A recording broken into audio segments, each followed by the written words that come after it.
दिल्ली के मुख्यमंत्री अरविंद केजरीवाल को लोकसभा चुनाव में प्रचार करने के लिए अंतरिम जमानत दी जाए या नहीं, सुप्रीम कोर्ट आज यानी मंगलवार को इस बात पर विचार कर रहा है। अरविंद केजरीवाल की याचिका पर सुप्रीम कोर्ट में सुनवाई के दौरान ईडी की ओर से पेश हुए एएसजी एसवी राजू ने दलीलें रखी हैं। एएसजी राजू ने सुप्रीम कोर्ट को बताया कि मनीष सिसोदिया की जमानत रद्द होने के बाद 1100 करोड़ रुपए की संपत्ति जब्त की गई है। इस पर जस्टिस खन्ना ने पूछा कि अपराध की आज यानी रिश्वत 100 करोड़ थी, ये 2-3 साल में ये 1100 करोड़ कैसे हो गई? ये रिटर्न की एक अभूतपूर्व दर होगी। जस्टिस खन्ना के इस टिप्पणी पर एएसजी राजू ने कहा कि 590 करोड़ थोक व्यापारी का मुनाफा है और इससे शराब कंपनियों में 900 करोड़ का मुनाफा कमाया।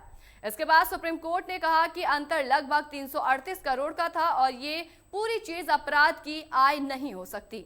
इसके बाद ईडी की ओर से एएसजी राजू ने कहा कि जब हमने जांच शुरू की तो हमारी जांच सीधे तौर पर उनके यानी कि अरविंद केजरीवाल के खिलाफ नहीं थी। जांच के दौरान उनकी भूमिका सामने आई, इसलिए शुरुआत में उनके बारे में एक भी सवाल नहीं पूछा गया। जांच उन पर केंद्रित नहीं थी।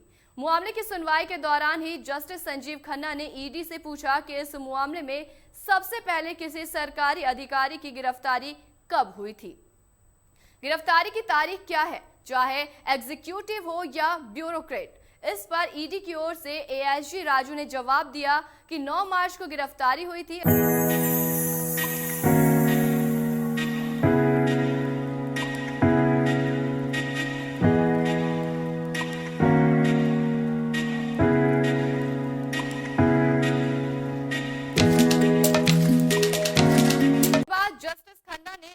राजू की दलीलों पर सवाल किया कि जिन बयानों के हवाले से आप जो कह रहे हैं वो संभवतः आपकी कल्पना हो सकती है कि किकबैक दिया गया है। इस पर राजू ने कहा कि हम अपनी जांच को इन बयानों के आधार पर आगे बढ़ा रहे हैं, हमें उनमें कामयाबी भी मिल रही है। एएसजी राजू ने आगे कहा कि हमारे पास उस समय किसी को दोष देने का कोई कारण नहीं था, हम ये पता लगाने की कोशिश कर रहे थे कि इसमें कौन शामिल था। सीधे तौर पर रिश्वत के बारे में सवाल नहीं पूछ सकते थे।